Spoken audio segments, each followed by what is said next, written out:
Welcome to another episode of the Rediscovery Channel, where each week we look at a different topic that the other person may or may not have heard of. And this time, my good friend Ivor, I want to talk about something or a certain legend that you probably should know a lot about, and it was completely new to me. But let's see how much you know. Saint George. If I mention Saint George, how much do you know? What comes to your mind? Um, so Saint George, I think, lived in the 4th century, right? And he's a Roman soldier, I think, from Anatolia, and he's famous for killing a dragon, which I think was probably a dinosaur. Um, and I've seen depictions of him in different churches, and often he's depicted as wearing anachronistic armor, like armor from the late 1500s rather than from the time period he actually existed in. And that's about all I know. That's the maximum of my knowledge. Okay, yeah. Well, yeah, you actually know quite a bit about him, which probably makes sense considering where you live. But I actually knew zero when it came to St. George. That might just be because it's not a focus point for the Netherlands. But I don't think he's a yeah, focus point here either. It's just that I know about him. yeah, yeah. Well, I mean, he's the patron saint of a lot of places, including Georgia, obviously, the country Country? Georgia, the country Yeah. Georgia. Yeah, where they celebrate, I think, St. George Day. I think it's on May 6th on the Eastern calendar, and it's like April 23rd, I'm pretty sure, on our Western calendar. But he was basically a Greek descendant from Cappadocia, and he was martyred in one of the pre-Constantinian persecutions. As you know, a lot of Christians were persecuted in the early Roman Empire. Yeah. And basically, the story goes that there's two different versions. So there's the Greek version and the Latin version. In the Greek tradition, George was born to Greek parents, Christian parents in Cappadocia, and his father died for the faith when George was 14. And then his mother returned with George to her homeland of Syria, and then or Palestina. A few years later, George's mother died, and he joined the Roman army, and he was a Praetorian guard at some point. Hmm. And the Praetorians or the Roman soldiers were all forced to bow down and to submit to the emperor, and many of them didn't, and they became the martyrs. And now I can't find my notes for it, but basically there's a different type of martyrs that were specifically for people that died for the faith as soldiers. Excuse me. So he was decapitated, and he was tortured for a long time, and in the end he Yeah. was decapitated. And the story goes that in the Christian or the Latin version of the Christian, the Western version, yeah, his martyrdom was greatly extended with more than 20 separate tortures over the course of 7 years. And apparently, he was every time he was tortured, his wounds would heal up until in the end he was decapitated. And You think that's the true? I don't know, like so there's like all these myths around him, right? And Yeah. even though apparently even in Islam there's like a different myth, and they connect him to this other mythic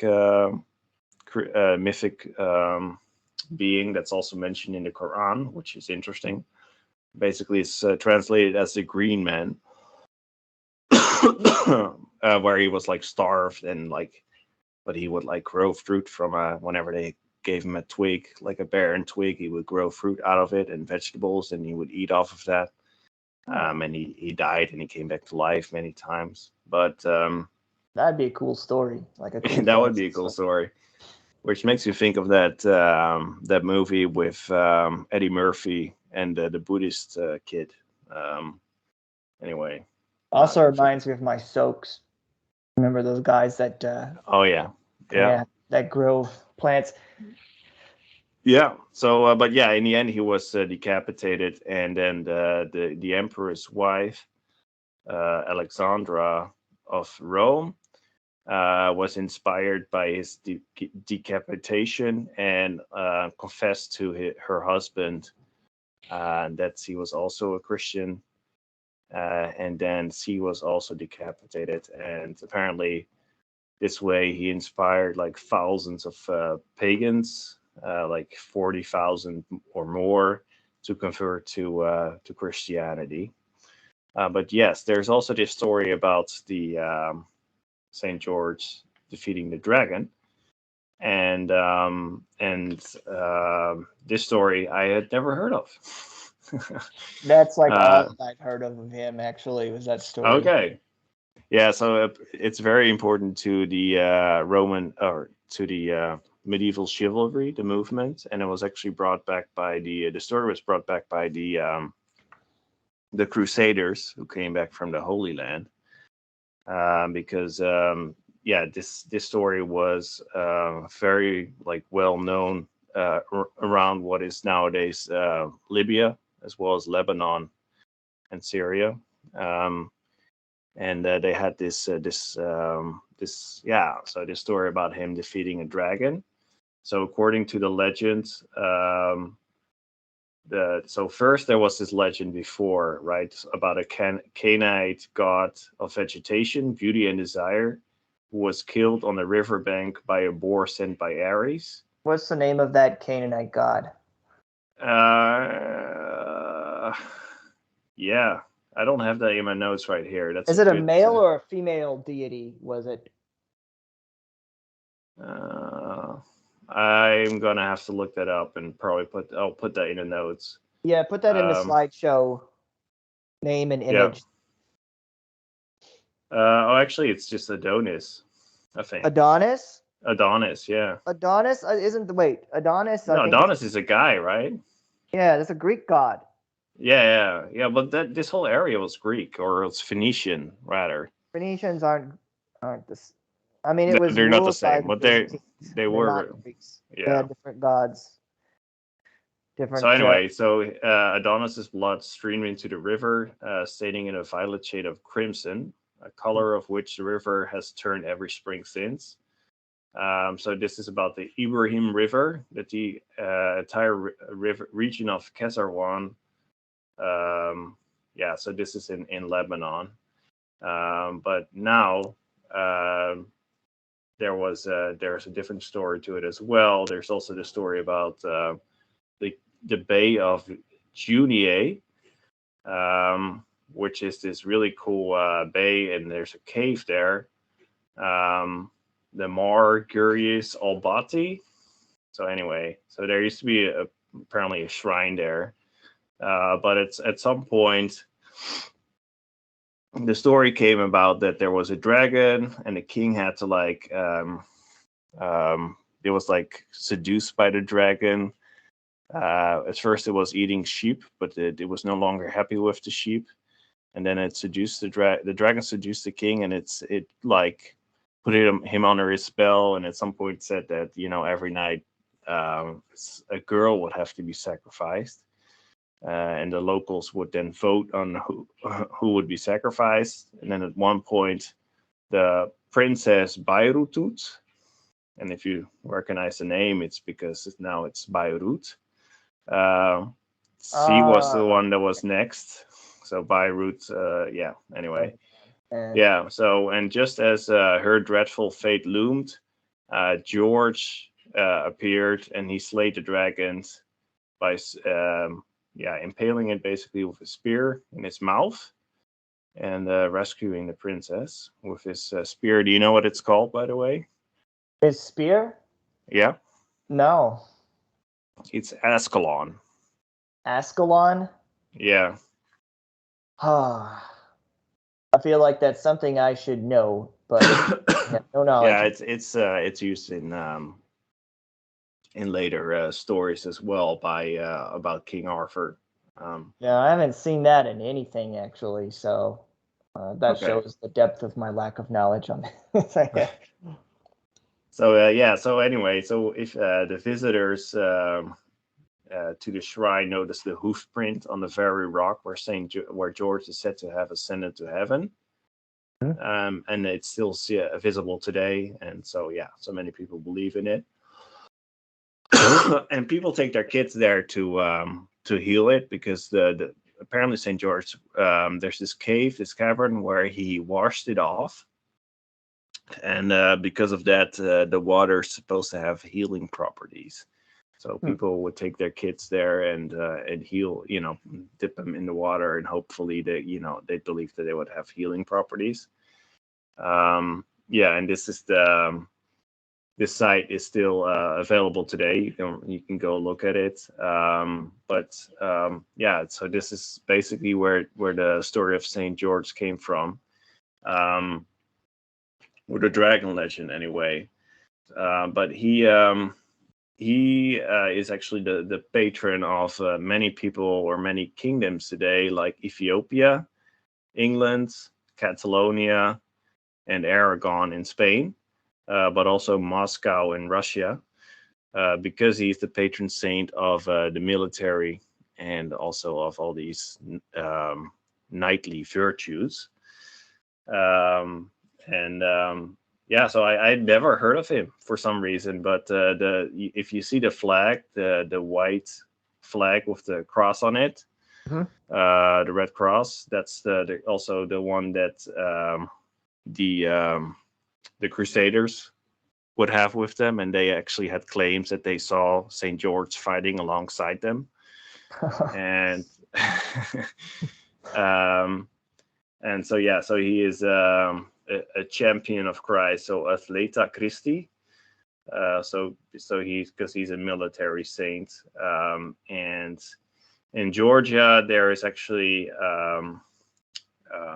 let's see if I could find my note here. Actually, it goes so far where they actually venerate Saint George, like almost higher than Jesus in some Well, the places. country's named after him, right? Yeah. So yeah. Anyway. If his mother is from Syria and his father is from, where did you say? Cappadocia? Yeah. He's probably he's probably Middle Eastern. I mean, his mother at least was likely part of the Aramean community, if that's the case. I know that in Syria, let me say, I know that like the Coptic Orthodox Church, the Church of Egypt, they also have him included in their iconography because I've seen it, when I was there. And I was also told that yeah, that's who this guy is. But then I imagine he's probably in the Syrian Orthodox Church as well. And probably the reason that neither of us really knew much about this guy is because we're Protestants.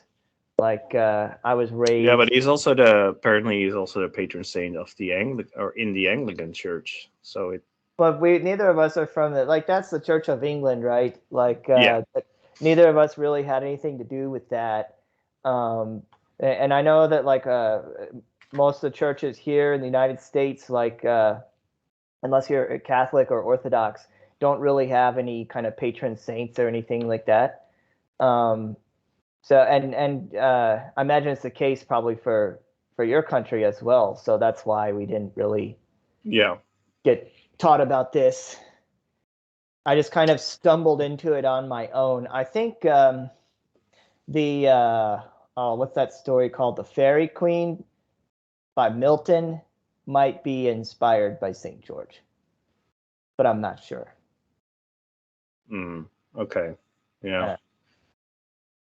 Yeah. So anyway, so yeah, so they were refusing, I found the notes here, to participate. So these early Christian military saints, they were part of the Roman Empire. And after they refused to participate in imperial cult rituals of loyalty to the Roman emperor. So basically, they refused to bow down to their emperor or participate in some, cult or cultic behaviors. And then they were, subjected to corporal punishment, including torture and martyrdom. Yeah, unfortunately, that seems to be a recurring motif culturally, like where they want you to do some things and you don't want to do it. Then they don't really care why you don't want to do it. They just want to punish you for not complying. It's a recurring thing, unfortunately, over and over and over again, this stuff. A lot of it. I just like the idea of historically. I just like the idea of having this saint that's like, militaristic, I guess, So he's there, the patron saint of the military, like a holy warrior kind of thing. Yeah, and it's kind of based on the the Archangel Michael. So do you know? Is there like an epic of this guy, like an epic? Yes, there are many epic stories based on him, also from throughout the ages, and there's also like an English ballad from the 17th century about him. So there are many epic stories that cover, but I had never heard of him whatsoever. So yeah, maybe a bit of an introduction, but I think it's really interesting to learn more about this, and maybe we have some people from Georgia or from England or other places where St. George is venerated, or maybe people have a personal story. Maybe they can share it with us. Appreciate it. Yeah, I'm looking at pictures of him, and some of them are better than others. It looks like he would have been wearing more Byzantine type of gear, but a lot of the pictures and images are anachronistic. Especially those from Western Europe, they got him wearing like plate armor from the 16th century and stuff. The images are very mixed, like depending on the time period and the culture. And it looks like the dragon is always depicted a little bit differently. I think probably the most accurate images are the ones that are used, that are being produced by the Eastern Orthodox churches that show him wearing the period armor and stuff. So yeah, I've just been looking at these pictures while you were talking about it. A lot of the stuff is cool. I like. Yeah, he's also the patron saint of the Ethiopian church, I believe, or of the. I think that's also an Orthodox. Yeah. So yeah, pretty cool guy, and apparently he was also Yaroslav the Wise, who was harboring huddled heart errata, which I talked about in a previous episode. He was also his patron saint. So the guy who led the Kiev Rus during the height of their power. So I think it's he played an important role for Slavic Christians. And if you look at Georgia, apparently there are 365 churches called after St. George. So he plays a really important role in different parts of the world, which I think we might need another military saint at some point soon, I'm afraid. So yeah, hopefully one that is able to defeat his enemies, though. Yeah. So that's what I wanted to share with you today, and I encourage anybody to give us a like and a subscribe and share it with your friends. And with that, Ivor, I want to close off this episode. Great. Good choice. Yeah.